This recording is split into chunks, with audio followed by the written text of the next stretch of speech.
बहुत बहुत नमस्कार। आपका अपना प्यारा चैनल ध्रुव जीएस एकेडमी में। तो इसमें हम बिहार पुलिस होमगार्ड 2021 में जो परीक्षा हुआ था उस पर आधारित जो PYQ क्वेश्चन है इसको हम देखेंगे, लेकिन इसको हम दो भाग में देखेंगे। पहला भाग में 50 क्वेश्चन देखेंगे और दूसरे भाग में 50 क्वेश्चन देखेंगे, तभी हमारा जाके इस सेट कंप्लीट होगा। ठीक, इस सेट के पार्ट 1 में 50 क्वेश्चन करेंगे, ठीक, और अगले पार्ट 2 में बाकी का 50 क्वेश्चन का PYQ क्वेश्चन का कंप्लीट करा देंगे। इसमें आपको बिहार पुलिस एग्ज़ाम सब रिलेटेड क्वेश्चन रहेगा। Bihar SI, Bihar police competitive exam का सबका PYQ क्वेश्चन कराएंगे, अच्छे से कराएंगे। ठीक, तो चलिए आज का सबसे पहला क्वेश्चन रहा हमारा आज का सबसे पहला क्वेश्चन हमारा आज का मैथ ही है। देखते हैं इसको। मैथ को नीचे दिए गए विकल्पों में से सही उत्तर का चयन करें। 0.023 भागा 100। जब 0.023 भागा 100 से करेंगे तो इसका सही विकल्प आएगा 0.00032। तो option B is correct.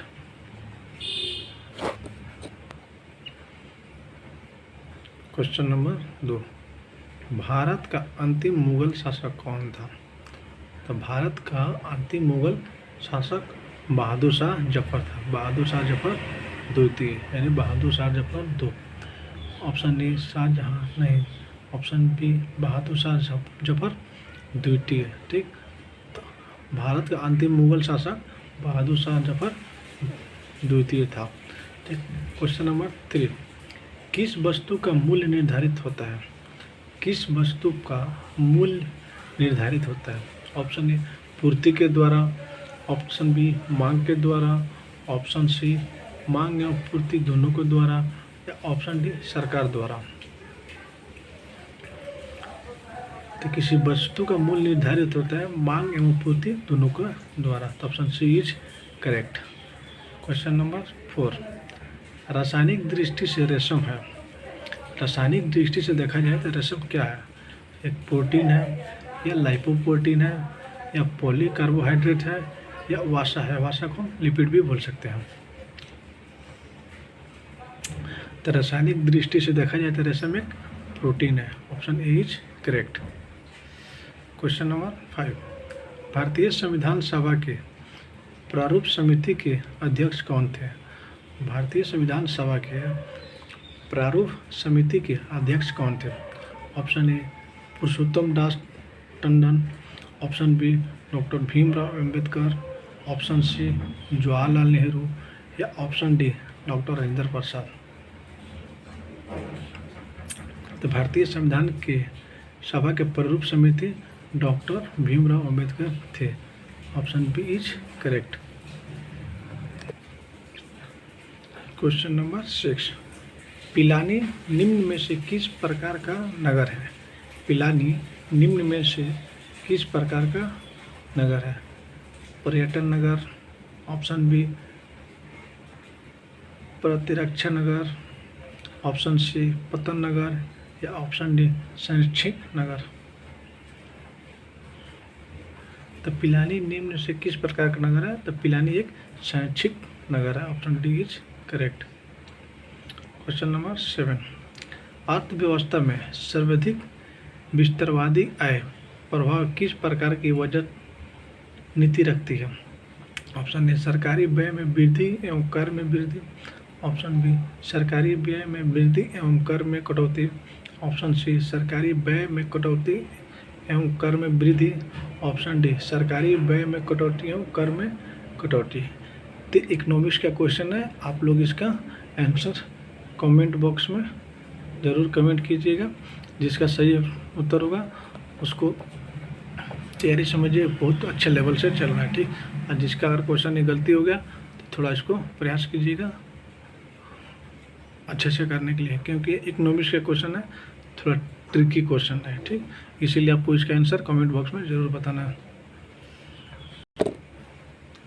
Question number 8, आर्थिक विकास में शामिल है। आर्थिक विकास में शामिल है। ऑप्शन ए केवल प्रति व्यक्ति आय में वृद्धि, ऑप्शन बी प्रति व्यक्ति आय में वृद्धि, संरचनात्मक एवं तकनीकी परिवर्तन, ऑप्शन सी जनसंख्या वृद्धि दर और आय की असमानताएं, या ऑप्शन डी प्रादेशिक असमानताएं और पूंजी का ह्रास। आर्थिक विकास में शामिल होता है केवल प्रति व्यक्ति आय में वृद्धि। Option A is correct. Question number 9, निम्न में से किसका पीएच मान 7 होता है? निम्न में से किसका पीएच मान 7 होता है? ये केमिस्ट्री का क्वेश्चन है। शुद्ध पानी का, ऑप्शन बी उदासीन विलयन, ऑप्शन सी क्षारीय विलयन, या ऑप्शन डी अम्लीय विलयन।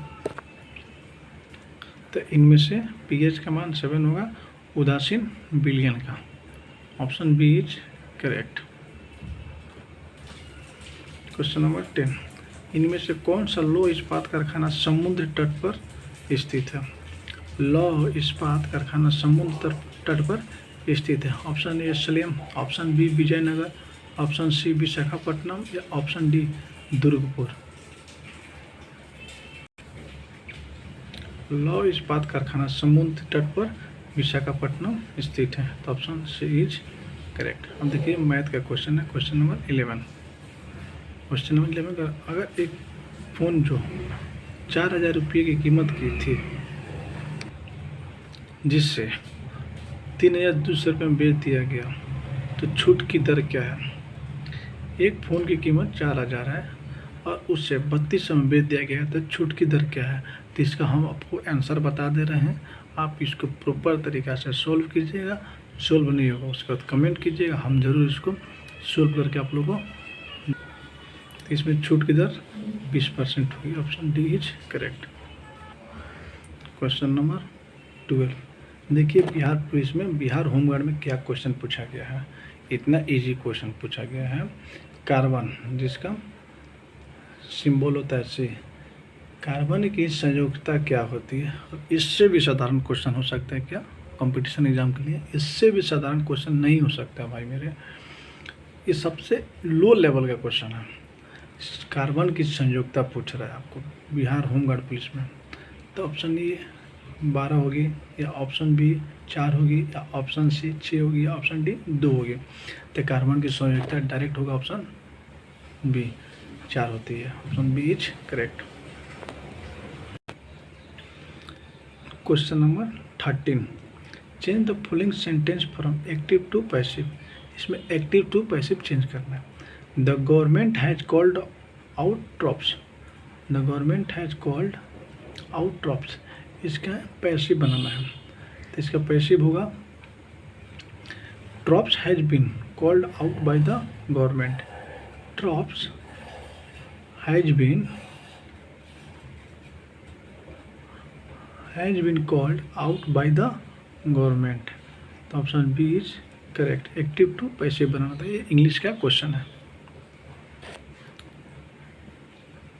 अच्छा, क्वेश्चन नंबर 14, देखिए क्या क्या क्वेश्चन पूछा जा रहा है आपको बिहार पुलिस होमगार्ड में। सीएनजी का पूरा नाम बताइए।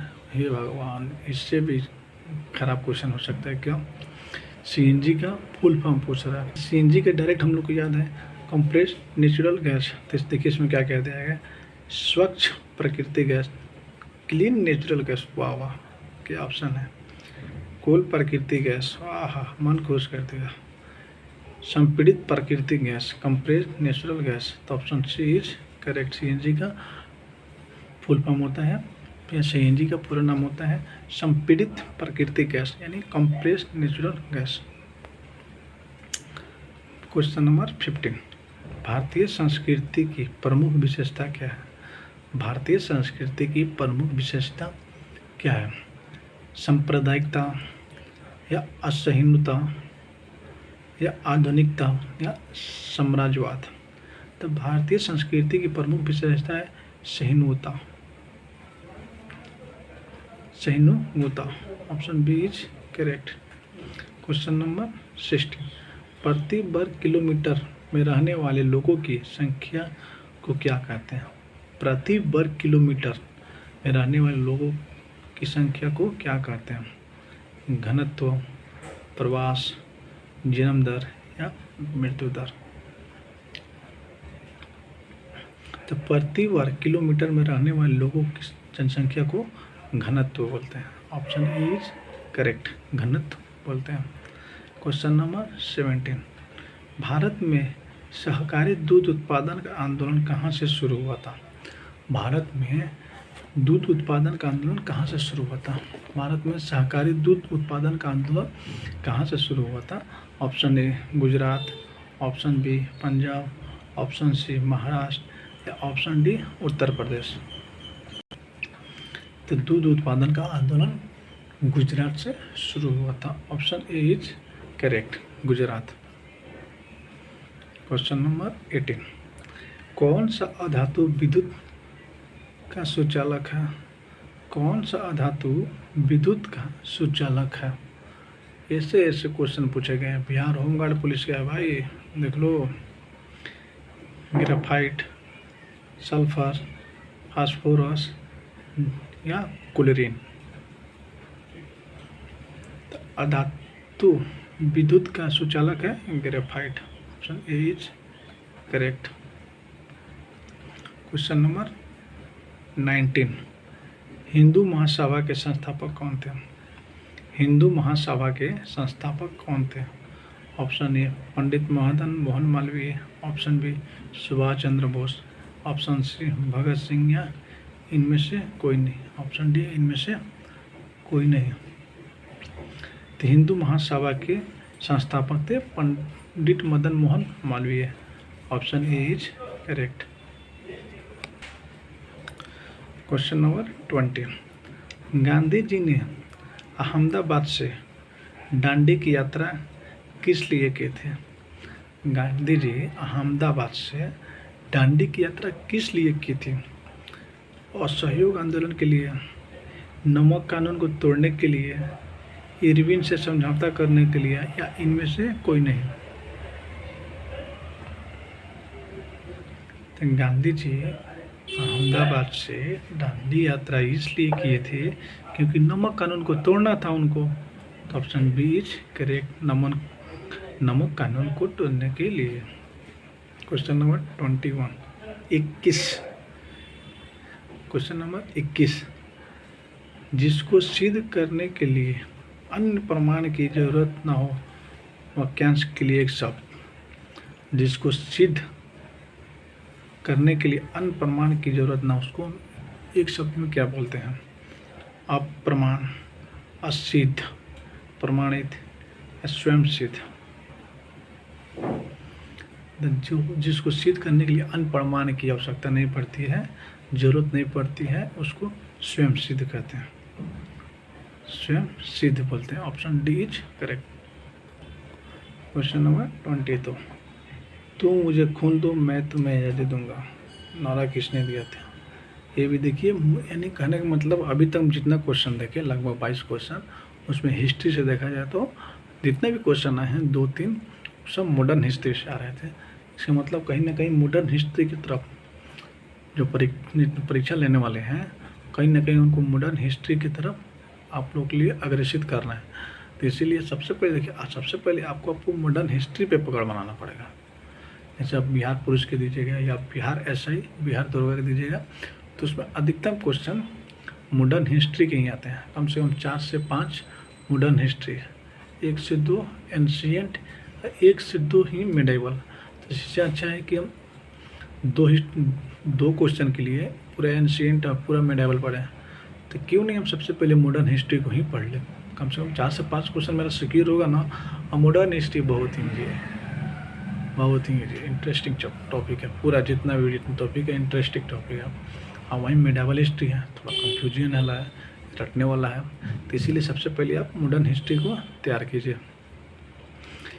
तुम मुझे खून दो मैं तुम्हें आज़ादी दूंगा, किसका नारा था? Bhagat Singh, option B Mangal Pandey, option C Subhash Chandra Bose, option D Gandhi ji. तो ये नारा था तुम मुझे खून दो मैं तुम्हें आज़ादी दूंगा, ये सुभाष चंद्र बोस जी ने बोले थे। Option C is correct. निम्नलिखित अंग्रेजी वाक्य हिंदी में अनुवाद करें। जो दिए गए हैं, पिछले क्वेश्चन था कि हिंदी को इंग्लिश में करना था, ठीक। अब इसको इंग्लिश में हिंदी में करना है, यानी कहीं ना कहीं हमारे इंग्लिश की तरफ भी रुझान इसमें आ रहे हैं। अभी तक 2 क्वेश्चन है ट्रांसलेशन से। It seems that it will rain, it seems that it will rain. तो इसका मतलब वो ऐसा मालूम होता है कि वर्षा हो गई। It seems that it will be rain, यानी ऐसा मालूम होता है कि वर्षा हो गई। तो option A is correct. Question number 24, CHO अभिक्रियाशील मूलक का क्या नाम है? यानी फंक्शनल ग्रुप दिया हुआ है, उसको आपको नाम बताना है। फंक्शनल ग्रुप का किस नाम से संबोधित करते हैं, बुलाते हैं, पुकारते हैं, जो भी करते हैं। CHO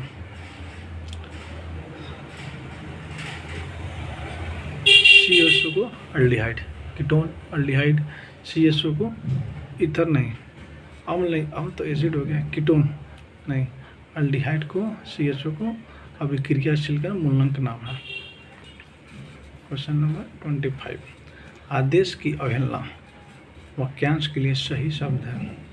आदेश की अवहेलना वाक्यांश के लिए सही शब्द कौन सा होगा? ऑप्शन ए अविभाज्य, ऑप्शन बी अवज्ञा, ऑप्शन बी अव्याहत, या ऑप्शन डी अनादृष्ट। तो आदेश की अवहेलना करना अवज्ञा हो जाएगा। ऑप्शन बी इज करेक्ट, अवज्ञा। क्वेश्चन नंबर 26, सरदार सरोवर परियोजना किस नदी पर स्थित है? सरदार सरोवर परियोजना किस नदी पर स्थित है? यमुना, ताप्ती, नर्मदा या गंगा? तो सरदार सरोवर नर्मदा नदी पर स्थित है। सरदार सरोवर परियोजना नर्मदा नदी पर स्थित है। Option C is correct, Narmada नदी। कौन सा राज्य ताड़ी विरोधी आंदोलन से जुड़ा हुआ है? कौन सा राज्य ताड़ी विरोधी आंदोलन से जुड़ा हुआ है? Option A Andhra Pradesh, option B Jharkhand, option C Gujarat, या ऑप्शन डी महाराष्ट्र? तो ताड़ी विद्रोही आंदोलन से ऑप्शन डी आंध्र प्रदेश जुड़ा हुआ है। Option A is correct, Andhra Pradesh. Question number 28, पूर्वोत्तर भारत के 7 बहनों में से कौन सा राज्य शामिल है? पूर्वोत्तर भारत में 7 बहनों में कौन सा राज्य शामिल नहीं है? A Himachal Pradesh, B Nagaland, C Mizoram and D Manipur. तो 7 बहन में नागालैंड शामिल है, मिजोरम शामिल है, मणिपुर शामिल है, लेकिन हिमाचल प्रदेश शामिल है। तो इसलिए ऑप्शन ए इज करेक्ट हो जाएगा। इसका ऑप्शन ए हिमाचल प्रदेश हो जाएगा। क्वेश्चन नंबर 29, इंग्लिश का क्वेश्चन है। Form a new words that the following words by using the correct suffix from the suffix given. जो शब्द दिया गया इसके लिए सुटेबल यानी करेक्ट सफिक्स क्या होगा? प्री मतलब पहले, प्रीफिक्स यानी पहले जुड़े, और सफिक्स यानी जो लास्ट में जुड़े। तो हैप्पी का सफिक्स क्या होगा? हैप्पीलेस, या हैप्पी मोस्ट, या हैप्पीएस्ट, या हैप्पीनेस? हैप्पी का सफिक्स होगा happiness. Option D is correct. Last में NESS जुड़ेगा, नेस, हैप्पीनेस। क्वेश्चन नंबर 30, एक आहार श्रृंखला में शाकाहारी है। एक आहार श्रृंखला में शाकाहारी का स्थान कौन सा होता है? तो आहार श्रृंखला में शाकाहारी का स्थान प्राथमिक उपभोक्ता होता है। तो ऑप्शन ए इज करेक्ट, प्राथमिक उपभोक्ता। नियम A+B=B+C कहलाएगा। A+B=B+, यानी A B और फिर यहाँ पे B+A, तो इसको क्या कहलाएगा? संवरक नियम या क्रम विनिमय नियम, ऑप्शन सी साहचर्य नियम, या ऑप्शन डी वितरण नियम। तो A+B=B+A, ये कहलाएगा वितरण नियम। Option D is correct. Question number 32, Bharat के नियंत्रक एवं महालेखा जोखा परीक्षक की नियुक्ति कौन करता है? भारत के नियंत्रक या महालेखा जोखा परीक्षक की नियुक्ति कौन करता है? इन सबका नियुक्ति करता है राष्ट्रपति। Option A is correct. उपराष्ट्रपति नहीं होगा, सांसद नहीं होगा और प्रधानमंत्री नहीं होगा। इसमें जब भी नियुक्ति करेगा तो राष्ट्रपति ही द्वारा नियुक्ति होती है। Question number 33। ये क्वेश्चन साइंस का है लेकिन फिजिक्स का पोर्शन का है। किसका उपयोग करके स्पेक्ट्रम प्राप्त कर सकते हैं? स्पेक्ट्रम प्राप्त करने के लिए कौन सा लेंस का या दर्पण का प्रयोग किया जाता है? ए उत्तल दर्पण, ऑप्शन बी कांच की सिल्ली, ऑप्शन सी अवतल लेंस या ऑप्शन डी प्रिज्म। तो स्पेक्ट्रम प्राप्त करने के लिए हम लोग प्रिज्म का यूज करते हैं। प्रिज्म कैसे बनता है? प्रिज्म उसका हम लेंस छोड़ते हैं, यहाँ पे शतरंग मिलता है, फिर ऐसे निकलता है। तो स्पेक्ट्रम के लिए हम लोग प्रिज्म का यूज करते हैं। Question number 34। समतल दर्पण, ये भी फिजिक्स का क्वेश्चन है। समतल दर्पण पर लंबवत आपतित होते एक प्रकाश की किरण का परावर्तन कोण का मान क्या होगा? 0 डिग्री, 45 डिग्री, 90 डिग्री या 135 डिग्री। परावर्तन कोण का मान होगा 0 degree. Option A is correct. Question number 35। मन चंगा तो कटौती में गंगा, मन चंगा तो कटौती में गंगा किसका लोकोकित सही अर्थ होगा? विपरीत कार्य या आचरण करना नहीं, बिल्कुल ठीक या सही होना नहीं, भलाई करने से भला होगा नहीं। मन चंगा कटौती में गंगा होगा। मन पवित्र तो घर में भी तीर्थ है, मन पवित्र तो घर में भी तीर्थ है। Option D is correct. Question number 36। SAARC का सबसे बड़ा देश कौन सा? पाकिस्तान, श्रीलंका, भारत या बांग्लादेश? सार्च का SAARC यानी सार्च का सबसे बड़ा देश भारत है, अपना Bharat. Option C is correct. 37। Question number 37। Bharat के किस शहर में हीरा तराशने का कार्य प्रमुख उद्योग है? भारत के किस शहर में हीरा तराशने का कार्य प्रमुख उद्योग है? Option A Karachi, option B Nagpur, option C Surat या ऑप्शन डी भोपाल। तो हीरा तराशने का कार्य प्रमुख उद्योग भारत के भोपाल राज्य में होती है। Option D correct, Bhopal. Question number 38। Mirabai किस काल की कवियत्री थी? मीराबाई किस काल की कवियत्री थी? ऑप्शन ए आधुनिक काल, ऑप्शन बी आदिकाल, ऑप्शन सी भक्ति काल या ऑप्शन डी रीतिकाल। तो मीराबाई भक्ति काल की कवियत्री थी। Option C is correct. Question number 39। मानव शरीर में पसलियों के कितने जोड़े होते हैं?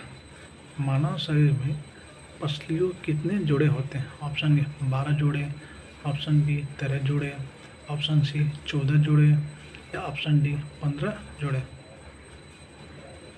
तो मानव में पसलियों की 12 जोड़े होते हैं। Option A is correct. Question number 40। 2, 3, 4, 5, 6 का माध्यिका क्या है? यानी 2, 3, 4, 5, 6 का माध्यिका।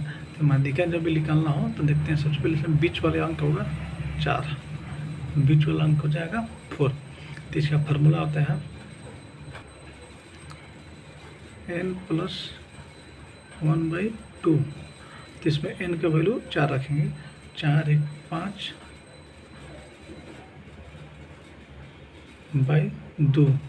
तो इसका आ जाएगा 3rd, माध्यिका हो जाएगा 3rd। होगा इसे 2.5। 2.5 के नियरेस्ट क्या होता है? 3rd, यानी option D is correct. Question number 41। Eskimo का घर कहलाता है? Option A kayak, option B igloo, option C उत्तोकक या ऑप्शन डी कर्मक। एस्किमो का घर कहलाता है igloo. Option B is correct. Question number 42। शुद्ध या ऑक्सीजनिक रक्त को हृदय से शरीर के विभिन्न अंगों में ले जाने वाली रक्त वाहिनी कहलाती है। ये बायो का क्वेश्चन है। 2 फिजिक्स आ गया था और केमिस्ट्री का भी 2 आ गया था। ये 2 आ गया था। उसके बाद बायो का क्वेश्चन आ रहा है। शुद्ध ऑक्सीजन रक्त को हृदय से शरीर के विभिन्न अंगों में ले जाने वाले वाहिनी को क्या बोलते हैं? ऑप्शन ए धमनियाँ, ऑप्शन बी शिरा है, ऑप्शन सी अलिवान, ऑप्शन डी नीला है। तो शुद्ध ऑक्सीजन को हृदय से शरीर में ले जाने वाले को धमनियाँ बोलते हैं। ऑप्शन ए इज करेक्ट, धमनियाँ। Question number 43। मनीष ने कहा, यह लड़की मेरी माँ के पोते की पत्नी है। यह लड़की मेरी माँ के पोते की पत्नी है। तो मनीष उस लड़की से संबंध है। यह लड़की मेरी माँ के पोते की पत्नी है। तो इस मनीष और लड़की से क्या संबंध है? पति का नहीं, पिता का नहीं है, दादा का नहीं है, ससुर का है। तो मनीष का लड़की से संबंध हो जाएगा ससुर से। ये रीजनिंग का आसान सा क्वेश्चन है। Question number 44। संगठनात्मक व्यवस्था का मुख्य लक्षण है। ऑप्शन ए प्रांतीय सरकार सर्वोच्च होती है, ऑप्शन बी राजनीतिक दल सर्वोच्च होते हैं, ऑप्शन सी शक्तियों का एकत्रीकरण होता है, ऑप्शन डी संविधान की सर्वोच्चता।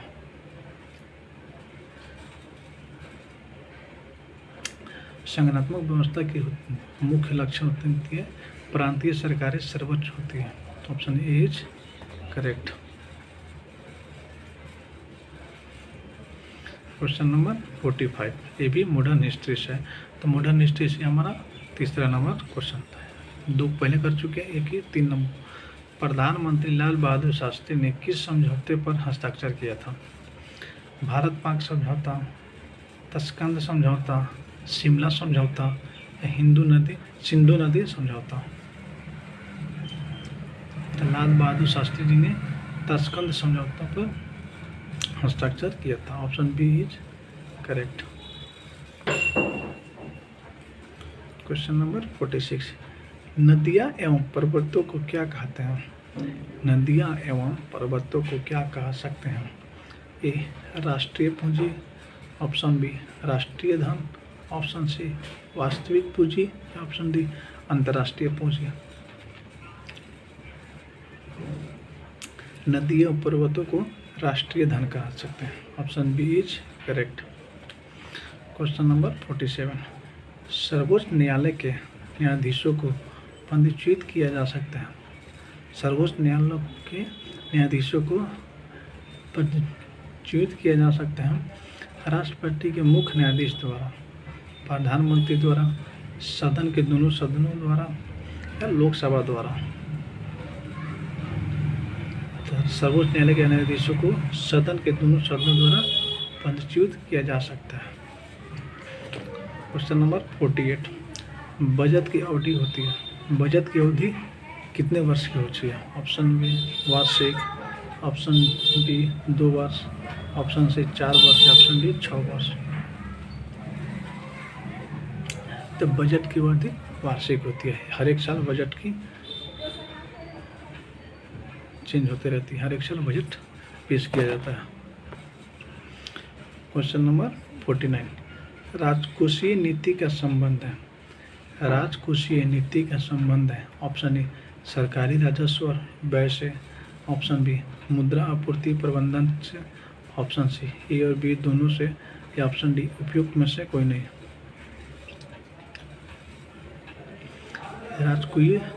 राजकोषीय नीति का संबंध सरकारी राजस्व और व्यय से होती है। Option A is correct. वायुमंडल की कौन सा परत का उपयोग दूरसंचार के लिए किया जाता है? वायुमंडल की कौन सा परत दूरसंचार के लिए किया जाता है? सूक्ष्म मंडल, बी तापमंडल, ऑप्शन सी आयन मंडल, या ऑप्शन डी समताप मंडल। तो दूरसंचार के लिए आयन मंडल का प्रयोग करते हैं। ये आज हमारा 50 क्वेश्चन का टारगेट हुआ पूरा। आप किसी